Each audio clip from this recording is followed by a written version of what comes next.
YouTube, what's good, my folks? What's good? Jose loves MMA, aka Professor White Belt. Professor White Belt has made his appearance because a lot of people shit talked me in the comments. A lot of people said I did not know what I was talking about, and your boy ended up getting all these predictions right, man. Everything I made a video on, I got right. Everything. Main card, I decided to not upload the prelims, the beginning of the card, because I knew they were gonna be bullshit fights for the most part, man. But I got those right for the most part as well. We're gonna talk about and do a review on the event between Israel Adesanya and Imavov. But man, I hope you guys made some money this weekend. I know a lot of people did not, because everybody always wants to go towards the favorites. I told y'all Adesanya is sadly washed. And let's go, brother. We gotta keep this momentum going. We got a card next week for Saturday. We got Invicta FC. We got other MMA aside from the UFC too. We got other MMA, so look out. If you guys do want me to do those prediction videos for other MMA, you want to hop on a little bit of money on the side, get your bankroll before the UFC event. Because if you guys don't know, aside from the UFC, there's other 2-3 MMA events sometimes during the weekend, and you can pick up a little bit of money prior to doing the UFC. And if you like watching fights and MMA, you'll enjoy it. Let me know if you guys want me to do those predictions. If you guys follow any organizations. I mean, there's organizations like Cage Fury, Invicta FC, which is only women. You have the LFA, you have ACA, you have Aris FC, you got One Combat, you got the karate shit, you got boxing last night, David Morrell against Benavidez. Man, let me know. I love all sports. I love all combat sports. And I just want to make a community of people, make some money with some folks, especially combat based. I'm not really doing the other sports. I'm not going to be tuning in like that because I make my money on the UFC and on MMA and on boxing. So let me know if y'all want more content that way. But let's go ahead and start with the first fight of the card. Jamal Pogues went against Alazabi Aldalawabi. Alawabi came up with a decision win and victory. The odds predicted that. It was an even fight, but the odds, if you picked Alawabi to win by decision, was plus 175, which is crazy. How do you go from even odds, or like let's say minus 120 to plus 175 to win by decision only? So it was a bullshit fight, man. The odds in the MMA community, the right people knew what was gonna happen. Alawabi could get a TKO, as most of his wins were by TKO. But if he didn't get a TKO and he had any little success, he was gonna get that W and he was gonna get that win no matter what to start the card, because he's Middle Eastern and from that region, and they're fighting in Saudi Arabia. So if you didn't catch on to that and you picked Jamal Pogues, I'm sorry for you. Jamal Pogues, some people could have felt like he won that fight. He could have, dude, but you didn't do enough. All in all, it was a bullshit fight. And in the future, I'm going to fade and duck both fighters if they stay in the UFC. UFC heavyweight division has become a joke, especially because all you got is just a whole bunch of out-of-shape fat dudes with no skill, just trying to hit each other. That's the only thing we can say they're fucking doing. They're trying. They might not be hitting each other, but they're trying. UFC heavyweight division sucks, and that's why they opened up the card and had that BS fight. On to the next fight. Next fight was Bogdan Grad and Lucas Alexander. I personally like Lucas Alexander. I was going for him. I didn't even make a prediction video because, again, it was a low-level fight at the end of the day. Bogdan Grad showed he has the higher level, is a more complete MMA, and that's why he was able to finish Alexander in the ground. Alexander wasn't doing too good in the stand-up wasn't doing too bad in the stand-up and just like all his other fights.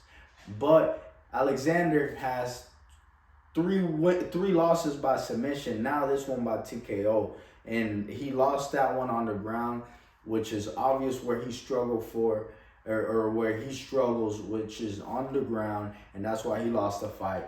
I don't think Alexander will be in the UFC in the future. They might give him one more fight, but he's just not a complete MMA. He should just do kickboxing or Muay Thai, like a one championship. He's a good stand-up fighter, but dude, you gotta have some fucking groundwork if you're gonna get in that cage. So that's why Bogdan got that win. I'm not too high on Bogdan, as I feel that he lost his Contender Series fight, but he's shown to be a tough guy. Let's see how he does. We might fade him in the future. We might look to fade him in the future. He has now a record of 15-2, so a lot of people might overrate him or overestimate him, and that's where we might fade him in the future, depending on his matchup. Next fight was with Mayra Bueno Silva and Jasmine Judavicius. Mayra Bueno Silva lost the fight. I thought she would win, but I knew really Jasmine Judavicius was the stronger girl. She just came and controlled her. I just want to go through these fights quick, though, in the prelims, because it wasn't the most exciting fight. Just hugged her, control her on the ground. Let's see how she does in the future. Both of them are good fighters. We might fade Jasmine in the future, though, because she doesn't have the best stand-up. So we'll see. Next fight was my boy T-Rex, Terrence McKinney, and some fucking random guy that they happen to get. The dude hadn't fought in fucking 3 years, 2022, and they looked all up and down the UFC rosters and fighters they could get fucking Terrence McKinney, and that's why Terrence McKinney was able to come away with the first round win. Most of his fights are in the first round anyways with Terrence McKinney. He's exciting, he's good, he gets to it. He's an amazing fighter, but about Terrence McKinney, he's just very vulnerable and gasses out. So he's also been finished in the first round multiple times. He might have a chin problem. So we're always going to look to bet him first round or fade him if the fight goes past the first round. So look out for that. Again, they just fucking found him some random guy that hadn't fought in years and told him, hey, bro, we'll give you $40,000 to fight Terrence McKinney, $20,000. Come make the trip, and we got you. So UFC just wanted to keep their star. Terrence McKinney is not a star, but he's just a liked MMA fighter in the community. So they wanted to keep him a fucking job at the end of the day, because if the dude is losing all his fights, then he looks questionable, and his fan base is gonna go away. They're setting it up. They just set him up. They just set him up because they can't let a young kid like him pile up too many losses. So they gotta fight him. They gotta get him a few easy ones. They're gonna find Terrence. They're gonna find him someone, but this fight is part of the setup to make everybody believe that he's nice. Yeah, that's a fact. That's my brother. Me and him talk about MMA all the time. They're gonna find Terrence McKinney another easy fight, man. The fucking guy is only like 25 years old, has fought a lot. People like him. So they're going to find him about another 2-3 fights that he can win, build him up again, and maybe next year you will see Terrence McKinney catch an L, depending on who they match him up with. UFC, especially these lower weight classes, they have a lot of talent, so they got to be very careful on who they find for Terrence McKinney, because whoever they find might find his chin. Hey, let's be careful. Next fight was with Shamil Gaziev and Thomas Peterson. Shamil Gaziev ran through Thomas Peterson. A lot of people are high on Shamil Gaziev because of his record. He's 13-1, came in undefeated. But his last match was against Rosenstruck, which isn't this event. And Rosenstruck showed that Shamil Gaziev doesn't have cardio and gasses out. Shamil Gaziev found success in this match because Thomas Peterson was just not physical enough, not big enough, not skilled enough. Thomas Peterson's a guy that might have 1 or 2 more fights left in the UFC. And they're just going to find him filler matchups. Just how Terrence McKinney needed a filler matchup, just like Shamil Gaziev needed a filler matchup. They're going to find another guy that fucking set up with Thomas Peterson. So we're going to look to fade him in the future, depending on his opponent. Next fight was Muhammad Naimov against Genghis Khan Ofli. Muhammad Naimov controlled him, beat him by decision, rocked him a few times, wobbled him a few times. But it was because Muhammad Naimov coming in, I personally knew was the much bigger and physical force. That dude gets down to the weight class, but you could see by the fucking fight day, that dude is too huge. So, let's see how he keeps going. That wasn't too impressive of a victory, but he did good. He has other impressive victories, so I think the guy's something to look out for. He's good. Let's see how he keeps going. Genghis Khan, they might get him another win. This was an event where they really just wanted to get their certain people a few wins, so that's how I was able to predict a lot of these fights. Moving on to the main card now. To open up the main card, we had... Who did we have to open up the main card? Was it my boy Said Nurmagomedov? I think it was. Fucking Said Nurmagomedov against Oliveira. Vinicius Lock Dog Oliveira. In the video that I made, I said, because of his skill level, because of how technical and how dangerous Said Nurmagomedov could be, Said Nurmagomedov could win by submission. But I said, hey, you guys got to be careful because that fucking guy, Vinicius Oliveira, is an underdog, but the dude is a force, man. He wasn't going away. You could fucking tell that from the beginning of the weigh-ins. You could tell that from the face-off. You could tell that from the very beginning, man. That guy was not gonna fucking... He's not gonna get this far in life and go away and get beat by some fucking Russian dude. It doesn't matter who your last name is. Fucking Vinicius Oliveira was not going to let that happen, and that's why he won this fight. Another thing to point out, which I didn't point out in the video that I made in Spanish, Vinicius Oliveira fought that fight with a broken rib, and he was able to win the fight. First round, he started off slow, wasn't winning. The line grew. He was a bigger underdog. By the second, third round, he just wasn't fucking going out of there. He wasn't losing. He wasn't trying to submit to the loss. And he overpowered himself to be able to get Said Nurmagomedov backing up. He got him tired. He wrestled the Russian. He beat him in his own game at the end. He took him down. He punched him. He did all of that because of the willpower that he had. I'm happy for him to get this very high-level win and this very fucking... That's what you could say. High-level win, man. I'm happy for him to get that high-status win as well. And for him to keep going in the UFC. Said Nurmagomedov is still a really good fighter, hell of a fighter, but hey, you win some, you lose some. They're still going to be in the UFC. I look forward to watching both of them. But Vinicius Lock Dog Oliveira, hey, now that dude fucking hit. Now a million people know about him after what he did yesterday. So that's good. That's very good for him. Next fight was Sergey Pavlovich and Jardinho Rosenstruck. Sergey Pavlovich, I said in the video, would either win by first round KO or he would just win the fight no matter what. And that's what happened. Sergey Pavlovich is just was too strong as a heavyweight. The heavyweight division sucks in the UFC, as I said earlier. But Sergey Pavlovich is not a bad fighter.